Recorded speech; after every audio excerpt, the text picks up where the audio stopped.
Hello मंडळी, नमस्कार. स्वागत आहे तुमचं आजच्या ब्लॉगमध्ये. तुम्ही पण विचार करत असाल एवढा चांगला व्ह्यू कुठचा आहे, तर मी सांगते हा व्ह्यू आहे नाशिकमधला त्र्यंबकेश्वरचा. आणि मी जात आहे त्र्यंबकेश्वरला. आपले राजे तर चौकात चौकात तलवार काढून उभे आहे, हे पाहून तर इतकं मस्त वाटते ना.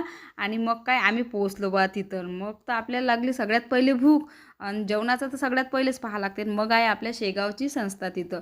तर एकदम शेगावसारखंच आहे आणि 60 रुपयात पोटभर जेवण करा. तुम्ही जर आले ना तर तुम्ही पण इथं नक्की जेवण करजा. जेवण बी एक नंबर राहते. मस्त आम्ही पोटभर जेवलो बा. मग आलो कुंडच्या तिथं. मग काही आंघोळा करायचा तर काही विषय नव्हता आमचा. मग आम्ही थोडी पूजा वगैरे केली आणि दर्शन केलं. मग जायचं होतं मोठ्या मंदिरात. आणि तिथचे महाराज आधीच म्हणत होते का इथच्याच मंदिरात तुम्ही पूजा वगैरे करून घ्या, तिथं काही तुमचं दर्शन होत नाही. तर खरंच झालं महाराजाचं. तिथं तर खूप गर्दी होती. मग इथं मंदिर आहे महादेवाचंच. मग आम्ही तिथं मस्त पूजा वगैरे केली आणि नंदीच्या कानात थोडंसं काहीतरी सांगून दिलं. आणि हे मंदिर आहे केदारेश्वर मंदिर.